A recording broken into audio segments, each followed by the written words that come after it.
And there's a lot of people who see Bitcoin now being more of a store of value, and they think it's hard to see, kind of a medium of exchange and a global reserve currency and hyper Bitcoinization.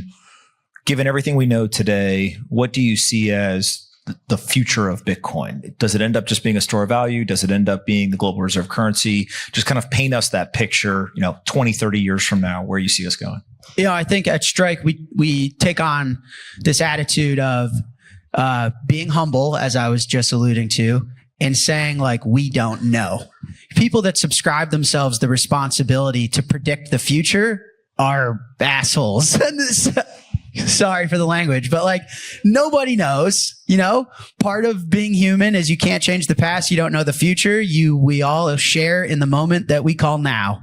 And so, we take that approach as a company and we're super customer focused. What I can tell you guys based on running Strike is product market fit is in what people are calling store of value, but is really, humans own about $900 trillion worth of stuff right now. That's currency, real estate, art, collectibles, precious metals like gold, right? $900 trillion worth of stuff. It's estimated that about half of that is monetized, meaning they own the stuff, they own the house, they own the art, they own the precious metal, not to consume it, not to live in the house, not to look at the art and be like, oh, I love this art, but because they're trying to store wealth, they're trying to preserve value, they're going to sell it later.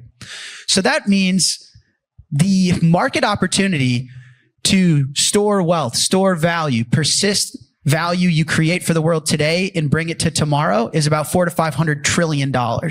And that is where product market fit in extreme demand is from Larry Fink, from the bond market, from the treasury market, from retail consumers, from those living paycheck to paycheck. That's the product market we see in Strike. And the payment stuff, I would say less so.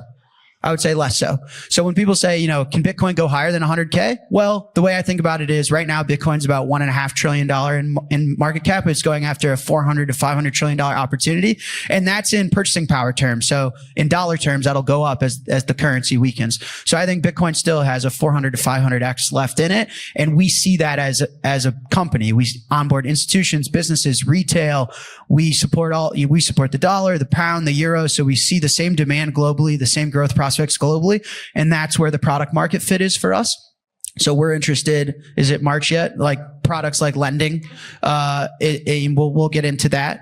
And then the currency stuff is just growing at a slower pace. And I don't think there's enough demand in product market fit, and I don't think the size of the opportunity is as big relative, if that makes sense. But we'll see.